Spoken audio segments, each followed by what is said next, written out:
Medical और paramedical के क्षेत्र में बहुत तेजी से आगे बढ़ रहा है। आज हम छोटा राज्य है, लेकिन हमारे राज्य में मेडिकल के क्षेत्र में एम्स भी है। गवर्नमेंट के मेडिकल कॉलेज अगर हम देखें तो लगभग हर ही जिले में एक मेडिकल कॉलेज इस रूप में है। प्राइवेट मेडिकल कॉलेज भी कई हैं। पैरामेडिकल के क्षेत्र में अभी सरकार ने कुछ समय के लिए कहना पड़ा कि अभी हम नए संस्थानों को कुछ समय के लिए मान्यता नहीं देंगे। इतने पैरामेडिकल, यानी पहले जब हम पैरामेडिकल के क्षेत्र में जाते थे तो हमें केरल की तरफ देखना होता, हमें नर्सेस चाहिए, हमें पैरामेडिकल का स्टाफ चाहिए। तो जो हॉस्पिटल चलाने वाले संस्थान थे या जो इस प्रकार का जिनका कहीं ना कहीं आवश्यकता थी, तो वो केरल की तरफ जाकर उसको वहां से सारा स्टाफ उपलब्ध होता था। लेकिन आज उत्तराखंड राज्य में निश्चित रूप से 20 वर्षों में 22 वर्षों में सबको बधाई देना चाहता हूं, चाहे वो सरकार का पक्ष हो चाहे वो प्राइवेट पक्ष हो, जिन्होंने सरकार के साथ मिलकर इस दिशा में अपने कदम आगे बढ़ाए। लेकिन आज उत्तराखंड राज्य पैरामेडिकल के क्षेत्र में, मेडिकल के क्षेत्र में देश के अग्रणी राज्यों में सम्मिलित हुआ है। इसके लिए मैं निश्चित रूप से इस संस्थान के साथ साथ ऐसे सभी संस्थानों को हार्दिक बधाई शुभकामनाएं देता हूं। अभी आने वाले समय में जब हम लोग निरंतर आगे बढ़ेंगे और कई चीजें ऐसी होंगी जिनको हम राज्य के कानून में लाकर, देश के कानून में लाकर प्रत्येक राज्य में लागू करेंगे, तब हमें आवश्यकता पड़ेगी। ये जो पैरामेडिकल के हमारे बच्चे हैं, अब आप देखेंगे आने वाले समय में ये सारी चीजें होनी ही है, देश के परिप्रेक्ष्य में होनी। तो तब उन परिस्थितियों में हमें कोई भी छोटा हॉस्पिटल, नर्सिंग होम कोई भी चलाना पड़ेगा।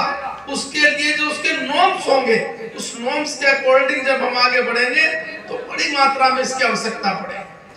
आपको श्री गोपाल नारसन का नमस्कार। डिवाइन मिरर हिंदी चैनल में आपका बहुत बहुत स्वागत है। आइए जान लेते हैं आज की कुछ खास चर्चित खबरें।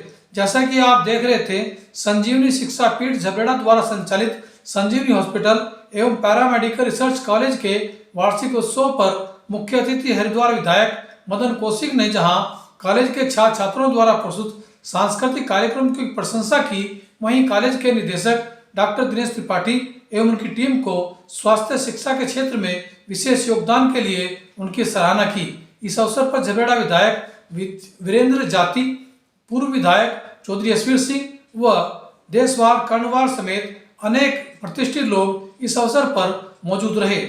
नए साल के जश्न में हुड़दंग न हो, इसके लिए दिल्ली और एनसीआर क्षेत्र में पुलिस प्रशासन ने कड़ी पाबंदियों का ऐलान किया है, जिनका अनुपालन कराने के लिए अकेले दिल्ली में 10,000 पुलिसकर्मी तैनात किए गए हैं। 31 दिसंबर की रात 9 बजे के बाद दिल्ली मेट्रो के राजीव चौक स्टेशन से बाहर निकलने पर पाबंदी रहेगी, लेकिन उस स्टेशन पर राजीव चौक स्टेशन के यात्री अंदर जा सकेंगे। वहीं नई ट्रैफिक एडवाइजरी भी जारी की गई है। साथ ही कनॉट प्लेस में रात 8 बजे के बाद ट्रैफिक नियंत्रित रहेगा और शराब पीकर गाड़ी चलाने वालों पर सख्ती की जाएगी।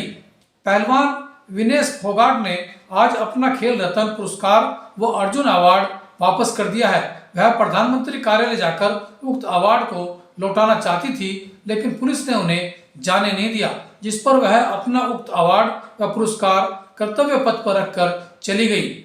अमरोहा में हसनपुर का कक्षा 10 का 16 वर्षीय छात्र प्रिंस ने क्रिकेट मैदान में खेलते हुए ठंडा पानी क्या पिया कि उसकी दुखद मृत्यु हो गई। वहीं बेटे की मृत्यु पर मां भी बेहोश हो गई।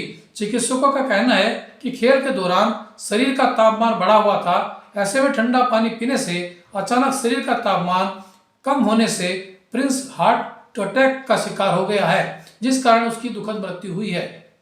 उत्तराखंड के अल्मोड़ा में 2 बेटियों व 1 बेटे ने ही बड़ी बेटी के प्रेमी के साथ मिलकर अपने रिटायर्ड पिता की निर्मम हत्या कर दी है। पुलिस ने तीनों बेटियों व 1 बेटे यानी चारों औलाद को अपने पिता की हत्या के अपराध में गिरफ्तार करके जेल भेज दिया है। मृतक पिता दुर्गा राम आईटीबीपी का जवान रहा है। हवा में फैल रहे धूल के कण सूर्य की किरणों को सीधे पृथ्वी पर पहुंचने से रोक रहे हैं, जिसका प्रतिकूल प्रभाव जलवायु चक्र पर पड़ रहा है और इससे ग्लेशियर पर भी संकट के बादल मंडराने लगे हैं। यह तथ्य राष्ट्रीय हिमालयी पर्यावरण संस्थान के एक अध्ययन से सामने आया है। आरएनआई इंटर कॉलेज भगवानपुर के शिक्षक नवीन शरण निश्चल की सेवानिवृत्ति पर पहले कॉलेज में प्रधानाचार्य अशोक शर्मा आर्य के नेतृत्व में भावभीनी विदाई दी गई। वहीं फिर रुड़की में पूर्व प्रधानाचार्य सुबोध पुंडीर की अध्यक्षता में शानदार विदाई समारोह आयोजित किया गया, जिसमें गीतकार सुरेंद्र सैनी समेत अनेक लोगों ने अपनी रचनाएं पढ़ी और जो सेवानिवृत्त शिक्षक नवीन शरण निश्चल को उनके उज्जवल भविष्य की शुभकामनाएं दी। देखिए इसी पर आज का यह वीडियो।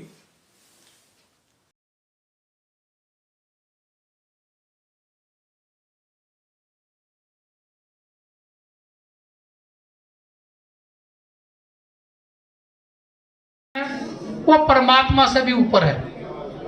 तो इसलिए आपकी जो शैक्षिक योग्यताएं अभी हमारे प्रिय अनुज ने पढ़ी, तो आप शिक्षा में, अनुभव में और सिद्धांतों में, तीनों में खरे उतरे हैं।